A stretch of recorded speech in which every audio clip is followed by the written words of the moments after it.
Good morning, I'm Harley Schlanger from the LaRouche Organization with your daily video update for October 1st, 2024. Well, as we wake up this morning, we find that we're another giant step closer toward a world war, with the decision of Netanyahu to send ground troops into Lebanon in an effort to wipe out Hezbollah, allegedly to protect the citizens of northern Israel. This is after 2 weeks of bombings and assassinations, an escalation of a situation which is already very tense. Now, not surprisingly, the self-proclaimed Zionist, Joe Biden, has given Netanyahu his blessing, although it's not clear that Netanyahu needed that.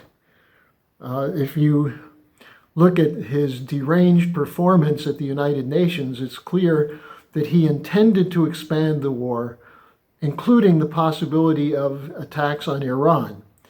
And so there's no indication that Washington would stand up against Netanyahu in case he does decide to expand it. Now, you can add 1 million people to the displaced persons list on top of the 2 million plus Palestinians who have been uprooted from their homes in Gaza, and many more who are under attack in the West Bank. This is a humanitarian catastrophe. Where are the voices of the international human rights organizations coming out against these kinds of wars and attacks? Where are the voices in the United States? They're starting to emerge, but they're still way too timid as children are being blown apart with 2,000-pound bombs, supplied by the United States, supplied by people like Blinken, who complain about the problems facing children from these wars, even as they deliver the weapons to Netanyahu's army to kill those children. Now, in addition to the invasion of South Lebanon, there have been bomb attacks by the IDF on locations in Syria and also in Yemen. So the big question now is, what will Iran do? Does Netanyahu intend to expand the war to Iran, as he implied in his UN speech, where he said Iran is not safe from the long arm of Israel? And furthermore, there's an expectation that he has that if Israel gets engaged in a war with Iran, that the United States will come in to bail them out. This was identified a number of years ago by Lyndon LaRouche as the breakaway ally scenario. That is, that Israel can be deployed to start the wars, to do the dirty work, and then the United States will feel compelled to come in to bail them out. This was a Kissinger strategy. It was upgraded under George H.W. Bush. It's also pretty much the same thing that's going on in Ukraine. The idea that the Ukrainian army is going to hold on and win this war is absurd, but in the background there's the hope of Zelensky that he can bring NATO and the United States into the ground war in Europe. And so we see this kind of lunacy and insanity being played out right in front of us. Zelensky, of course, is continuing to call for support for his so-called peace initiative. This is really nothing other than a surrender by Russia, or given that they don't expect Russia will surrender, it's a call for a permanent war against Russia, which would be used to weaken Russia and knock them out as a leader of the opposition to the unipolar order.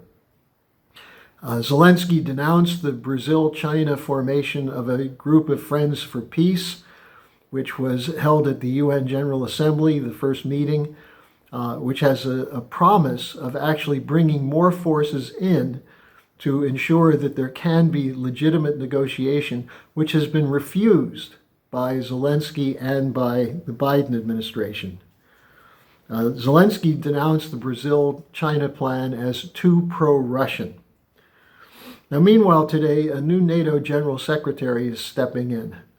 Mark Rutte, the former Prime Minister of the Netherlands. This is no real change. His predecessor, Stoltenberg, has been mostly a cheerleader for NATO expansion and NATO involvement in Ukraine.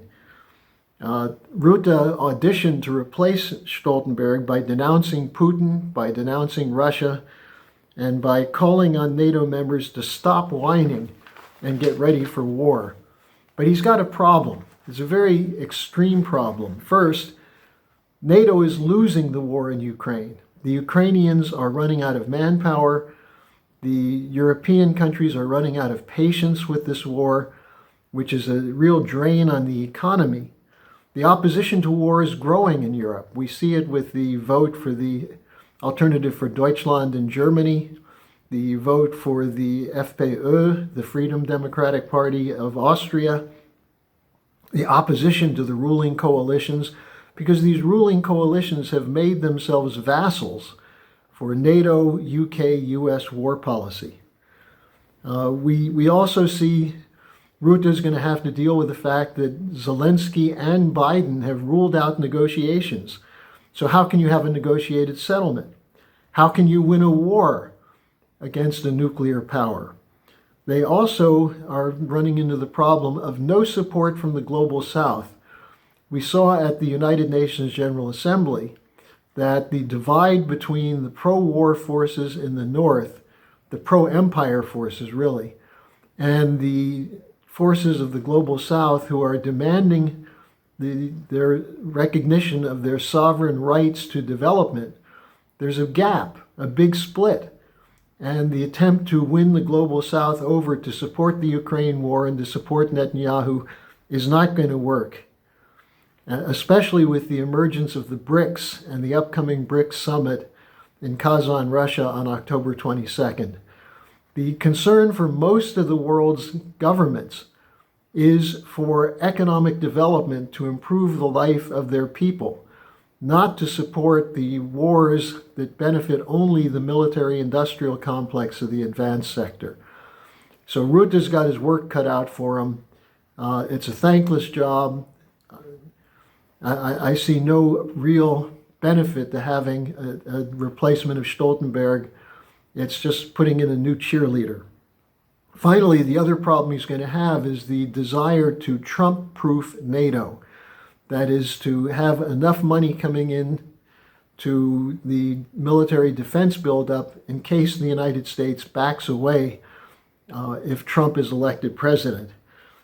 As I mentioned, Rutte said that the European countries should stop whining and provide more money and weapons for NATO in preparation for a possible war against Russia. So these are the problems that are faced by the war hawks. Now is the time for the voices of the West to put the war hawks out of business. We have a very important event tomorrow. I wanted to remind you, put it on your calendar.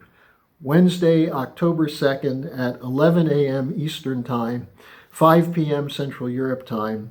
The topic is Germany Needs a New Security Architecture. Speakers will include Jack Matlock, the former U.S. ambassador to Moscow, who was on the scene when the promises were made to not expand NATO eastward.